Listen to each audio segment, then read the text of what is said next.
Hey there, and welcome to my channel. Recently, I started looking into old JRPGs I may have missed growing up, and I figured it would be easy for me to share my impressions of these titles in a short and sweet format. This idea came from playing today's game. Unfortunately, since I got this idea very late in my playthrough, I will not have matching footage for everything I'll be talking about. If you're a returning viewer, welcome back. I love your face. If you're new here, welcome, sit back, relax, and have a good time. My name is Nas, and today, I want to take a moment to sit down and talk about my first real experience with Final Fantasy VI in 2020. And I say real experience here because Final Fantasy VI is a game I never spent much time with. Many people would tell me how amazing it is and how it's the best one, but nobody ever really told me why or what made it so good. Before this playthrough, my experience with Final Fantasy VI never went beyond the caves in Narshe. If there's one thing I find disappointing about Final Fantasy VI is that intro. One of the main reasons why I never got past that point is because of that god-awful opening sequence and that stroll through the caves with the Magitech armor. I understand why it's there, but for me, personally,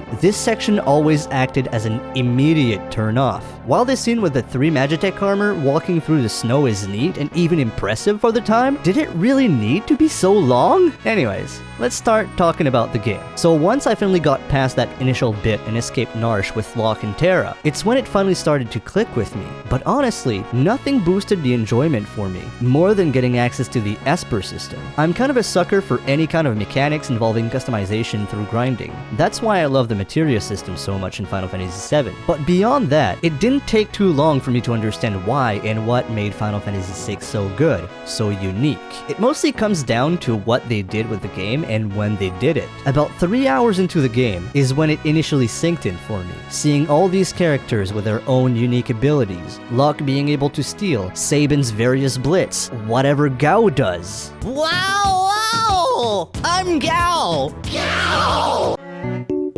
Everyone has a unique system that really pushes the boundaries of JRPGs at the time. And even by today's standards, Final Fantasy VI pulls off some shit you barely ever see. How many games can you name where you can recruit friendly ghosts while making your way through a ghost train? And they're fully functional party members too. The script, or the story if you prefer, is massive for the time, if not a little odd at times. Am I the only one who felt uncomfortable whenever Locke starts talking about his dead girlfriend to complete strangers? Completely unprompted too? Good morning! I have a package for some guy named Locke here.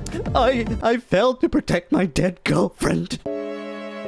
Regardless of sometime clumsy storytelling, it was groundbreaking for the time. Kefka is an interesting villain too, not just because he's evil, but mostly because he is absolutely insane. Kefka will kill anyone and even kills his own allies on multiple occasions. And then he goes, oopsie whoopsie, I killed a friendly! His motivations make very little sense, and that's what makes him so great. Sit the f down, whooshy whoosh Sephiroth. Whoosh!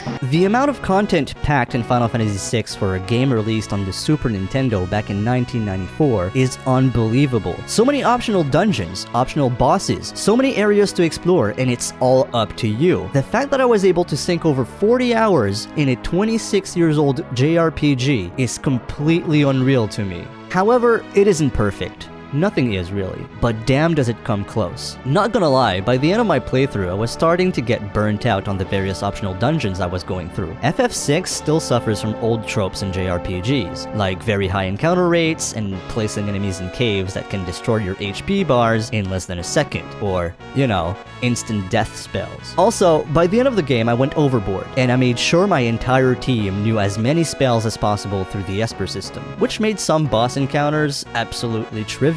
Seriously, the path to bosses in FF6 is always 10 times more brutal than bosses themselves, but that's not necessarily bad. Ultimately, what impresses me the most about Final Fantasy VI is that even though it is 26 years old, it still holds up today. I'd go as far as saying that if it came out in store tomorrow, maybe throw in a few quality of life upgrades here and there, and it would perform phenomenally well. Final Fantasy VI is definitely a genre redefining game, and its influence can still be felt to this day. The 42 hours I spent with Final Fantasy VI was a wonderful experience, full of discovery and epic adventures that were not expected in video games back in 1994. And Final Fantasy VI effortlessly made its way into my list of personal favorite JRPGs of all time. If you enjoyed this video, please consider subscribing. It's completely free, and it will let you know whenever I upload something new. This is Nos Syndrome signing off, and I will see you next time. Love your face.